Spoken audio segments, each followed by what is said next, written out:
Una de las mejores cosas que te pueden pasar en la vida es estar confundido, porque es ahí cuando te cuestionas y posteriormente emprendes la búsqueda más importante de tu vida, la búsqueda de quién eres, qué quieres y hacia dónde vas. Juntos aprenderemos de la experiencia de vida de otras personas en todo tipo de situaciones que nos ayuden a descifrar nuestro mapa, porque cuando no sabemos qué hacer o qué camino tomar, lo mejor es relajarnos y escuchar. Yo soy Camila Islas y esto es Sinceramente, ni yo sé. ¿Qué onda, amigos y amigas? ¿Cómo están? Bienvenidos y bienvenidas a un episodio más de Sinceramente, ni yo sé. El día de hoy estoy muy contenta porque regresa a este espacio Efraín Fernández, él es psicólogo titulado de la UNAM, y viene a hablarnos de un tema súper importante que yo creo que nos hace falta hoy en día, sobre todo después de esta crisis sanitaria por COVID-19 que acabamos de vivir y que nos enseñó que si hay algo importante que debemos de cuidar es la salud mental. Efraín, buenos días, ¿cómo estás? Me queda, Camila, pues qué gusto estar contigo en este tu espacio que lo considero muy valioso, sobre todo porque abordas temas que le sirven a la sociedad, a la comunidad universitaria, al público en general. Y mira, pues con el gusto de estar con una mujer inteligente como lo eres. Muchísimas gracias, Efraín. También gracias por volver a aceptar. Y bueno, como ya se los habíamos dicho, el día de hoy vamos a hablar de la importancia de la gestión emocional, que si no tenemos una buena gestión emocional en nuestra vida, lo podemos ver reflejado de muchísimas maneras. Yo lo que he notado, y ahorita Efraín nos va a platicar un poquito más de eso, es que nos podemos ir como a dos extremos, ¿no? En el que podemos ser muy sensibles, no tener control de lo que estamos sintiendo y más allá de que eso sea un aliado para ser personas más empáticas, más bien nuestras emociones controlan cada decisión que tomamos en nuestra vida y es muy peligroso sobre todo cuando hablamos de decisiones permanentes y que las tomamos únicamente desde las emociones, pero también nos podemos ir al otro extremo donde reprimimos la emoción y no la dejamos ser. Entonces, mi primera pregunta, Efraín, es justo esa. Porque hay personas a las que les cuesta muchísimo más trabajo expresar lo que están sintiendo. Es una pregunta muy importante. ¿Por qué las personas no expresan de la misma manera las emociones? Ujú. Les cuesta a algunas de ellas, pues, gran trabajo precisamente en que puedan fluir adecuadamente por algo muy simple desde el punto de vista como yo lo abordo. Y es precisamente que los individuos somos entes biopsicosociales y en ese sentido, eh, pues no debemos de perder de vista que hay una neurobiología que tiene que ver con la conducta de nosotros los individuos y que básicamente nuestro cerebro, ese artefacto maravilloso que poseemos, que descuidamos mucho, Camila, lamentablemente debo decirte que descuidamos mucho cuando dormimos inadecuadamente, cuando tomamos bebidas alcohólicas, cuando fumamos, cuando no hacemos ejercicio, cuando consumimos harinas y carbohidratos en exceso, y evidentemente todo esto perjudica nuestra condición biológica de nuestro cerebro y de nuestra salud en general.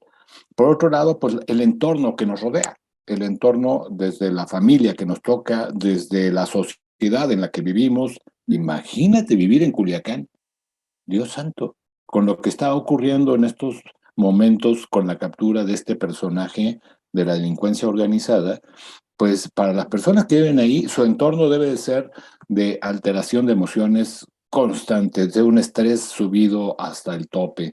Y por otro lado, pues es psicológica porque tiene que ver con la cognición. Y la cognición es esto, todo que percibimos, es todo lo que aprendemos, todo esto que nos lleva a tener una actividad diaria. ¿Y por qué doy este antecedente? Muy simple.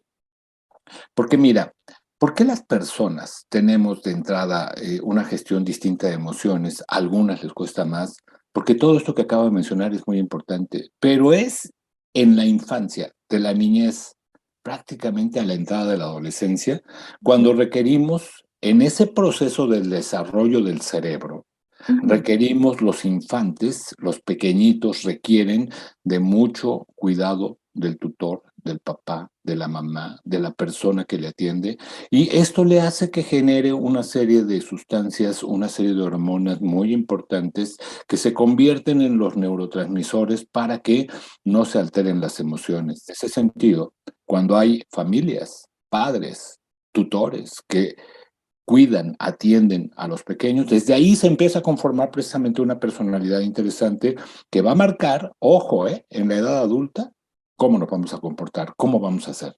Entonces, cuando tú ves a personas que les cuesta mucho trabajo controlar sus emociones, pues evidentemente sabemos que hay un antecedente o bien biológico, o bien social, o bien psicológico, pero sobre todo, ojo, de mucha falta de atención. Porque Ok. puedes tenerlo todo en riqueza, pero si no tienes la atención y no tienes el abrazo que te genera mucha oxitocina, pues evidentemente se viven en procesos constantes de estrés y esto pues, lamentablemente intoxica nuestro cerebro y nos hace ver cosas que no corresponden a una realidad. En parte es eso, mi queridísima Camila. Y ahorita escuchándote hablar, yo creo que es importante que para todas las personas que nos están escuchando, hagamos como la diferencia entre qué es una emoción y qué es un sentimiento. Mira, también es una pregunta bien interesante, porque la gente confunde generalmente lo que son las emociones con los sentimientos o los sentimientos con las emociones. Y hay autores que evidentemente se dedican precisamente a hacer una diferenciación clara de lo que son las emociones. Cuando tenemos, por cierto, déjame decirte que las emociones tienen una duración mucho más corta que evidentemente la parte de los sentimientos. Y en ese sentido, pues lo que vamos a poder encontrar es algo muy simple, ¿no? Por un lado, lo que tú vas a poder ver, Camila, es que una emoción finalmente va, como yo lo decía hace un momento, a responder a una serie de condiciones neuroquímicas y también hormonales.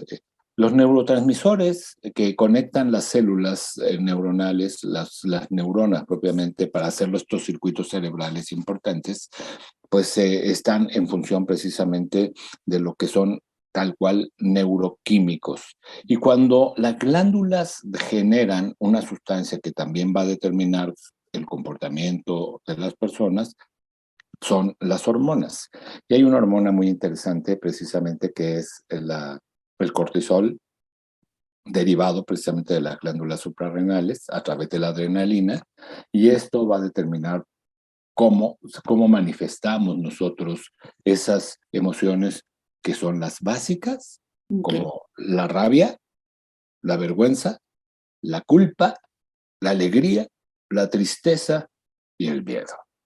Aunque de algunos autores nos van a decir que, bueno, no es cierto, la culpa no es una emoción principal. Mira, dejémonos de que cuáles son de alguna manera las primarias y las secundarias y enfoquémonos a esto. Los sentimientos finalmente lo que van a hacer es la suma de esto que te acabo de mencionar más lo que estamos pensando. Es decir, los sentimientos son el resultado de las emociones. Esa es la primera diferencia básica. Y los sentimientos pueden ser, bueno, déjame te digo antes, las emociones no son ni positivas ni negativas, simple y sencillamente se presentan por una condición de este funcionamiento del cerebro. Pero ya cuando de alguna manera esas emociones las tomamos y entonces actuamos en función de experiencias, se convierten entonces sí, aquí sí lo dividen los teóricos en sentimientos negativos como la tristeza, miedo, hostilidad, la frustración, la ira, la desesperanza, la culpa, los celos tan comunes, ¿no? Y los sentimientos positivos, que es todo aquello que nos genera un bienestar emocional, como la felicidad, el buen humor, la alegría, el ver las cosas de manera positiva, el amor, la gratitud, la esperanza. Y también tenemos una serie de sentimientos neutros que de alguna manera van en función de básicamente de la compasión y la sorpresa. Y yo creo que esto que acabas de decir es muy importante porque hay niños o niñas que desde chiquitos les dicen que enojarse está mal, que estar triste está mal y finalmente pues cada emoción tiene su función, ¿no? Si no nos enojáramos no podríamos de repente poner un límite. El problema está de repente en nuestra gestión emocional, que justo es el tema de hoy y pasa, por ejemplo, esta frase que se le atribuye mucho a Aristóteles, ¿no? Que cuando te enojas, o sea, cualquiera puede enojarse, pero enojarse con la persona adecuada, en el grado exacto, en el momento oportuno, con el propósito justo y del modo correcto, eso es lo que ya no está tan fácil, ¿verdad, Efraín? Entonces, a ver, así de manera muy, muy sencilla, ¿qué es la gestión emocional? Para ahora sí irnos, cómo podemos mejorar nuestra gestión emocional y las consecuencias de no tener una buena gestión emocional. ¿Qué es la gestión emocional? Te lo digo de manera muy simple. Ujú, Es poder o tener la capacidad como individuo. Voy a emplear la palabra manejar, pero es gestionar las emociones de una manera apropiada. ¿Qué nos supone esto? Que hay conciencia, mi queridísima Camila. ¿Qué quiere decir esto? Que entendemos que esa emoción es producto de algo que me disgustó, como tú lo acabas de señalar muy bien. ujú, La persona que percibimos que es nuestro amigo, nuestra amiga, nuestro ser muy querido y que tiene un mal comentario y en ese momento hacia la persona de ujú. uno, y entonces eso detona una serie de condiciones en automático por parte del organismo, en donde se dispara un cortisol, porque son ataques, lo estás sintiendo como un ataque, y estamos confeccionados como humanos para actuar ante los ataques como a través del cortisol, a través de generar estrés. Y cuando esto ocurre, se van estos neuroquímicos a actuar inmediatamente a una de las zonas cerebrales que son responsables precisamente de esto que a veces no se entiende porque no logramos controlar, que se llama amígdala cerebral, en donde radican básicamente a través de estos estímulos, los capta debidamente y generalmente lo va a orientar hacia una parte que no es la adecuada. ¿Cómo reaccionamos con ira? ¿Cómo reaccionamos con un gran disgusto que de alguna manera nos genera una frustración muy grande y que de alguna manera también nos hace perder el control de nuestro ser, de nuestra conciencia, y por tal motivo, ¿qué es lo que podemos ver en sociedad?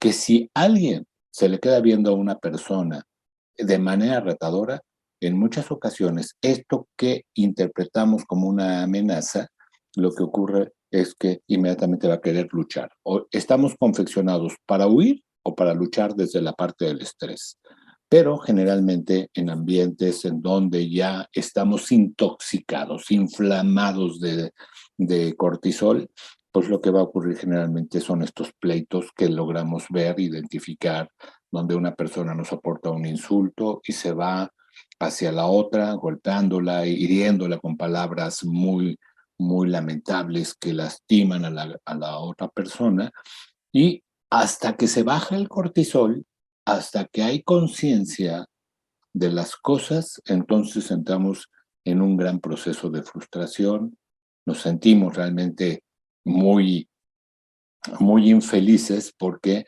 sabemos y nos damos cuenta que hicimos mal.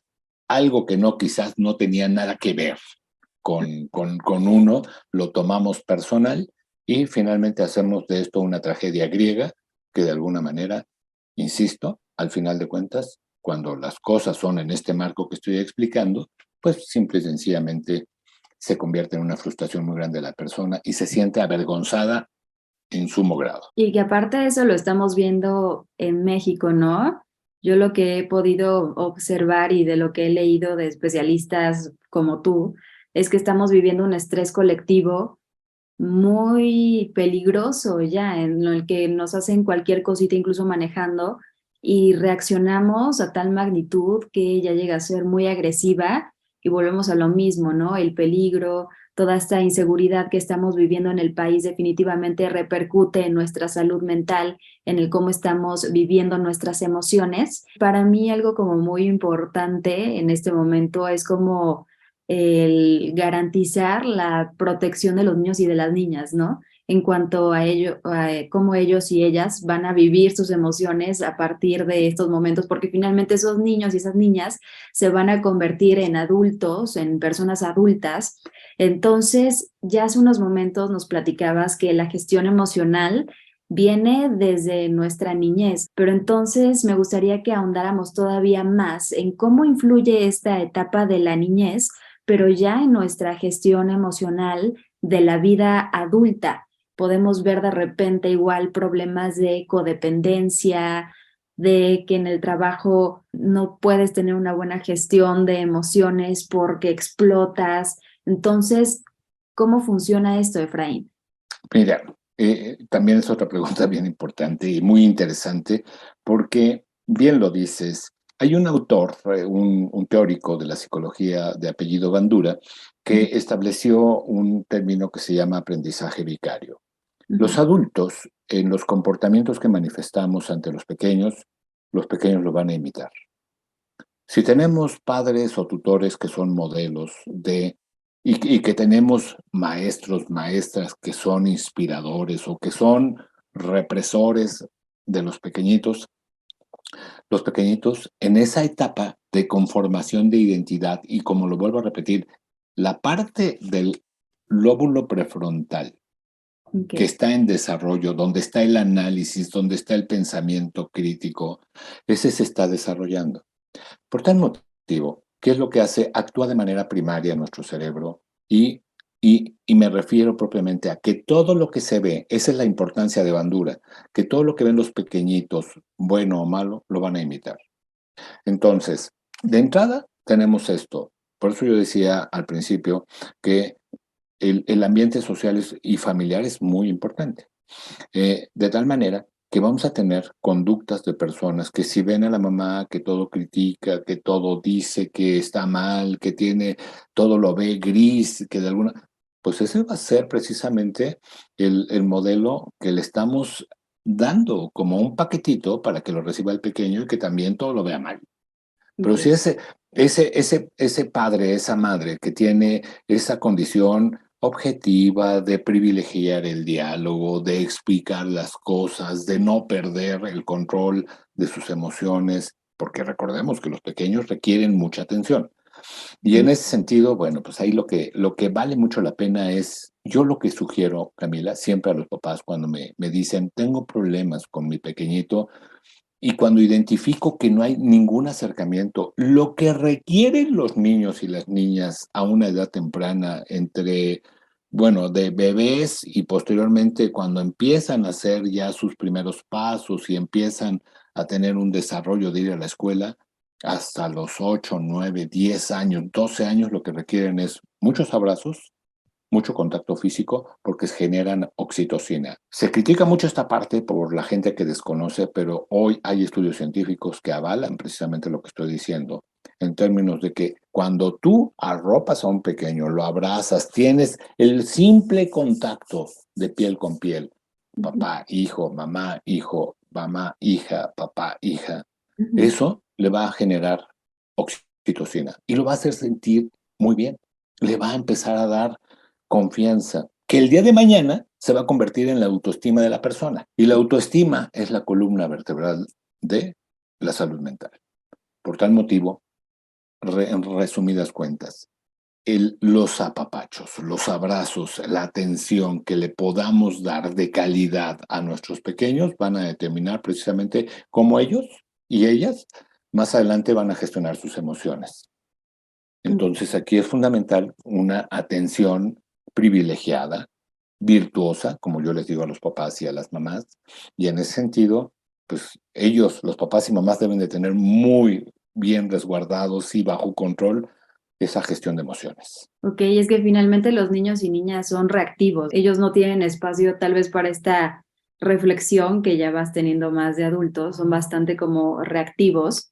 Y no me gusta generalizar, pero sí lo quiero preguntar, ¿cómo se ve un adulto, cómo se ve una persona adulta que de niño o de niña no tuvo esta contención de la que estás tú hablando? ¿Cómo se ve? Pues mira, vuelvo a repetirlo, la autoestima es la manera en que el individuo propiamente se aprecia a sí mismo. Es esa persona que se siente desconfiada, triste, que se siente desvinculada con la sociedad, no se siente querida, se siente que todo lo que dice lo van a criticar, etcétera.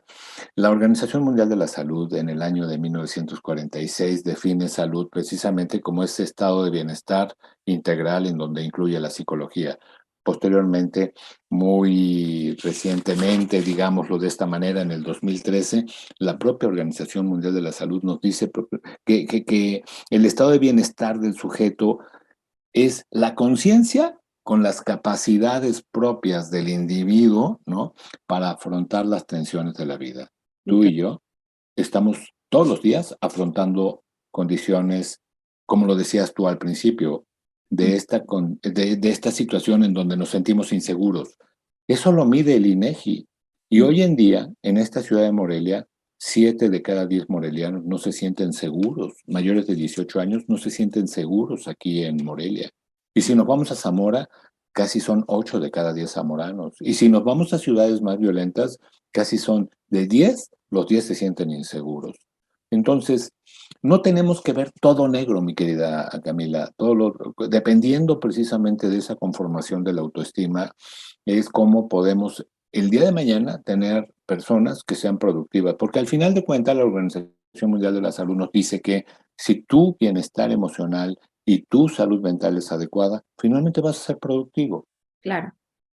¿no? Ese es el punto. Necesitamos ser productivos y nadie puede ser productivo si es que vive bajo una inflamación de cortisol, como lo dice Marian Rojas Estapé, una psiquiatra española que vale la pena leerla, y que de alguna manera muchos autores como Facundo Amanez en Argentina, Eduardo Calixto en México, nos hablan precisamente de estas condiciones de inseguridad, de un malestar emocional, producto precisamente de un antecedente muy nocivo para los pequeñitos. Esta enfermedad de la COVID-19 no ha pasado, lamentablemente te debo decir que no ha pasado, y que las secuelas, generalmente ya bajo los estudios más recientes en temas de salud mental, nos está dejando severos daños a la salud mental, de tal manera que hoy en día el long COVID como enfermedad, y vas a tener muchos problemas de salud cuando has estado recurrentemente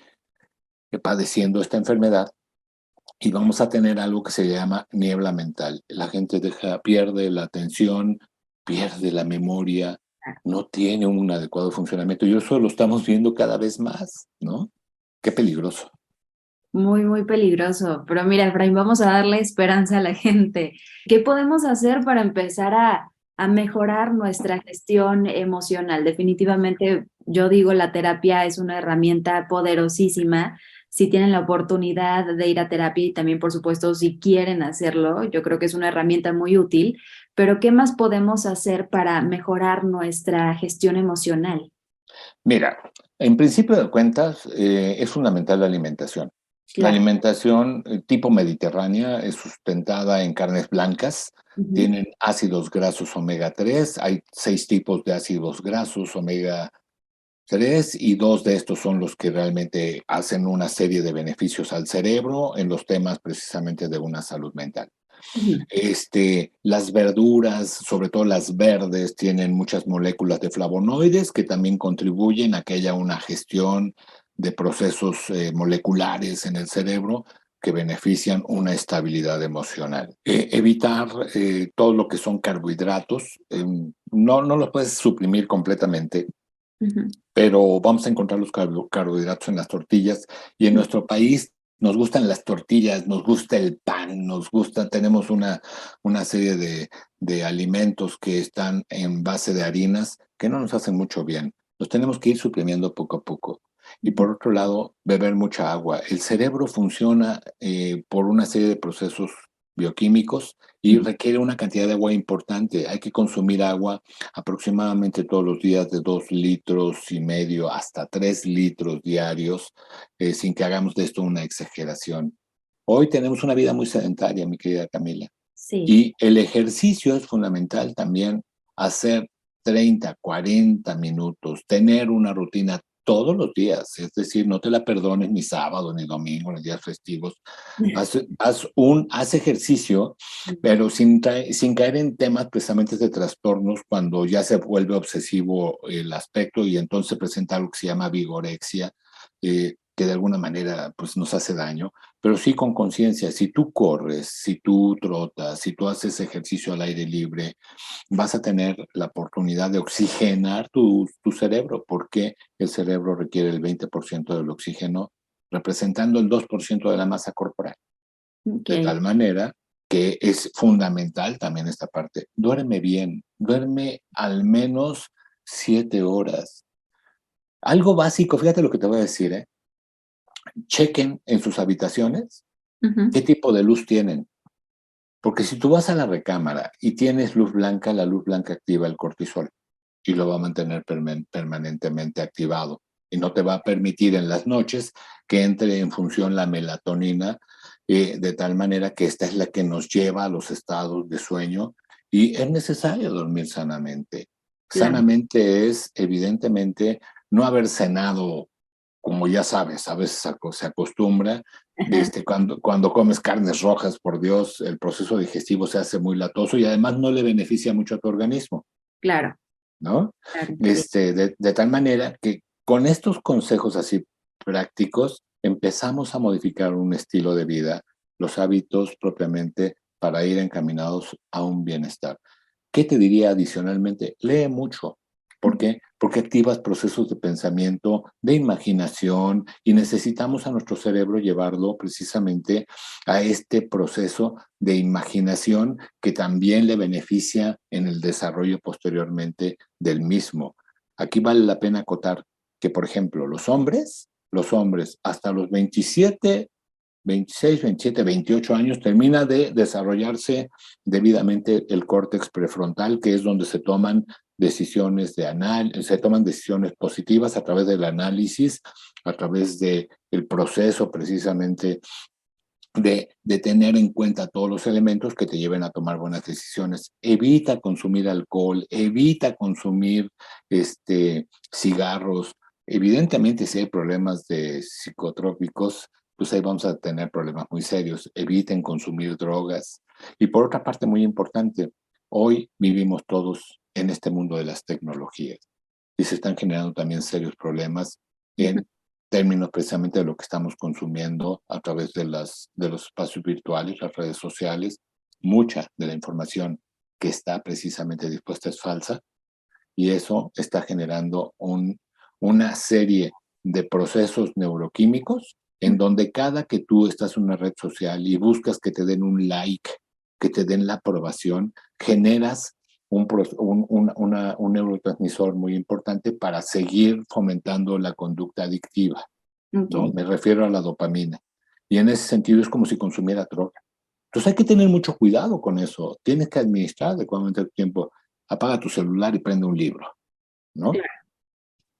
Pues muchísimas gracias, Efraín, por estos tips que nos acabas de dar. Agradezco aparte que te hayas tomado el tiempo de compartirnos todo este conocimiento. Y bueno, ya te la sabes, la pregunta del final, ¿con qué mensaje te gustaría que se fueran todas las personas que nos escucharon el día de hoy? Y por supuesto que nos des también un consejo final para poder mejorar nuestra comunicación intrapersonal. Mira, pues el consejo, yo no soy nadie para dar consejos definitivamente, pero sí puedo dar una opinión con Claro. respecto a que todos tenemos la posibilidad realmente de tener esa felicidad, ese sentimiento del bienestar, de la felicidad, de la armonía. ¿Y sabes qué? ¿Sabes cómo se fortalece a través de la generosidad? Sí. Hoy hay estudios importantes en Europa que nos demuestran claramente cuáles son las zonas neuronales que se activan cuando la gente se atreve a ser generoso y eso le produce bienestar. Es decir, generalmente se pensaría que cuando recibimos es cuando nos sentimos felices. No, atrévete a dar.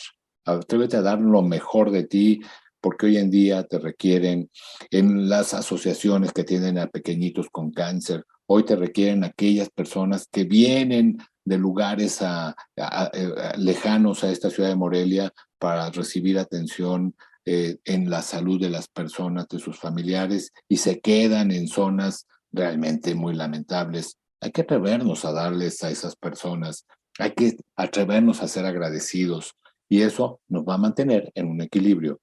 Y por último, pues simple y sencillamente decir que la terapia es fundamental. Así como hay personas que ven a su dentista, las mujeres a su ginecólogo, o sea, cuando tenemos un problema de corazón vamos al cardiólogo. Bueno, pues las personas hoy en día más que nunca requieren la atención del profesional de la conducta humana, que es el psicólogo. Y en ese sentido, busque al psicólogo o psicóloga de su preferencia. Ese le va a ayudar muchísimo, como bien lo decías. Hay algo que se llama, y que yo lo practico, que, bueno, más bien que yo lo llevo a cabo, que es la terapia cognitivo-conductual de tercera generación. Y esta, en pocas sesiones, podemos estabilizar y conducir a las personas a que recobren esos espacios de seguridad, de autoestima y, evidentemente, de poder lidiar cada vez mejor la serie de vicisitudes que nos presenta la vida. Y ya nada más por último, ahora sí, rodéate de aquellas personas que te beneficien. Sí. Rodéate de aquellas personas que te apoyen, que escuchen más para comunicarse mejor. Aristóteles nos dejó hace más de 2000 años la siguiente frase: no digo todo lo que pienso, pienso lo que digo, y para eso se requiere la escucha. Claro que sí. Pues muchísimas gracias, Efraín, por todo. De verdad estoy súper agradecida contigo. Y cuéntanos en dónde podemos seguir tu trabajo. Mira, pues me van a encontrar en las redes sociales, las procuro usar responsablemente, pero sobre todo en Twitter. Ahí en Twitter está en @EFPalacios. Y bueno, una casa televisora de aquí de Michoacán, CB Televisión, me invita a estar los martes, los miércoles, los, eh, los domingos, los jueves con ellos, y ahí también van a poder encontrar. Generalmente abordo temas de salud. Perfecto, Efraín. Pues te vamos a estar viendo a través de todas tus redes, también a través de CB Televisión. Muchísimas gracias por todo. Muchas felicidades, que tengan un año 2023 de mucho bienestar emocional. Hay que trabajar en ello y hay que hacerlo todos los días. Muchísimas gracias, Efraín, y también gracias a todas las personas que se quedaron escuchándonos hasta el final. Recuerden que todos los miércoles a las 17 horas nos escuchamos a través de Radio Nicolaita y también los espero a través de todas mis redes sociales. Nos encuentran como Sinceramente Ni Yo Sé. Les mando toda mi buena vibra y nos vemos hasta la próxima.